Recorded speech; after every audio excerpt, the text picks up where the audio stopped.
तो यार क्या तुम्हें पता है ट्रांसफॉर्मर्स यूनिवर्स के अंदर कुछ ऐसे भी वेपन्स है जो कि डायरेक्ट गॉड ऑफ वॉर से उठाए गए हैं। मैं तुम्हें कॉपी नहीं कह रहा, लेकिन कुछ वेपन्स ऐसे हैं जिनकी पावर और कदकाठी बिल्कुल सेम है। तो यार पहला वेपन आता है गॉड ऑफ वॉर से हरकुलिस हैंड ग्लव्स। ये हथियार ज्यूस के बेटे हरकुलिस के पास थे, लेकिन बाद में से क्रेटोस द्वारा छीन लिया जाता है और उससे हरकुलिस को ही मार दिया जाता है। पावर ये थी कि ये अपने यूजर के अटैक को हद से ज्यादा पावरफुल बना। लेकिन ट्रांसफॉर्मर्स यूनिवर्स के अंदर ऐसा ही वेपन बल्कहेड द्वारा इस्तेमाल किया जाता है। दोनों की पावर में तो जमीन आसमान का अंदर है। लेकिन ऐसा ही एक और वेपन मेगाट्रॉन द्वारा इस्तेमाल किया गया था जब यूनिक्रॉन द्वारा मेगाट्रॉन को वापस जिंदा किया, और इसके ही एक दो वार से ही मेगाट्रॉन ने प्रेडेटर किंग को बेहोश कर दिया था। स्पीयर ऑफ डेस्टिनी, शायद मैं नाम गलत ले रहा हूँ। ये हथियार इतना खास है कि ओलंपस के महान देवता तक इसे पाने की चाहत रखते हैं। लेकिन ऐसा ही वेपन ट्रांसफॉर्मर्स प्राइम में दिखाया गया है। इस हथियार को भी यूनिक्रॉन द्वारा इस्तेमाल किया गया था। इसको ऑटोबॉट्स पर फेंका गया। ड्रॉप नियर स्पेयर, इस वेपन से क्रेटोस ने हेमडाल को मारा था और इस वेपन की पावर लगभग सेम थी। ट्रांसफॉर्मर्स प्राइम में दिखाया गया दूसरे स्पेयर से जिसे कि यूनिक्रॉन द्वारा ही इस्तेमाल किया गया था। ये वही एक ही वार ने अल्ट्रा मैग्नेटिक शिप को क्रैश करवा दिया था।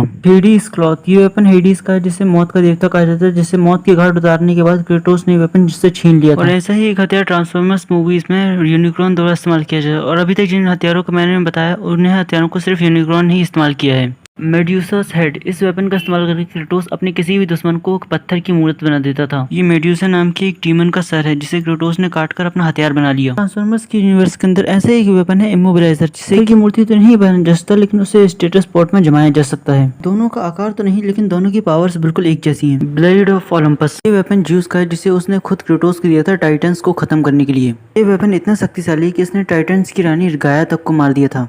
ट्रांसफॉर्मर्स प्राइम के अंदर ऐसा ही हमें एक सिमिलर वेपन दिखाया गया था जिसका नाम था स्टार सेबर। इसे सोलस प्राइम के द्वारा बनाया गया था, यानी कि सर्वेट्रॉन के भगवानों में से एक। स्टार सेबर और ओलंपस ब्लेड की ताकत लगभग एक जैसी ही है। वाइब्रेरियन हैमर, इस हैमर की ताकत ज्यादातर नहीं दिखाई गई, लेकिन जब क्रेटोस इसका इस्तेमाल करता है तब बहुत औसम लगता है। ऐसा ही एक वेपन यूनिक्रॉन द्वारा क्रिएट किया गया था प्रेडेटर किंग को हराने के लिए।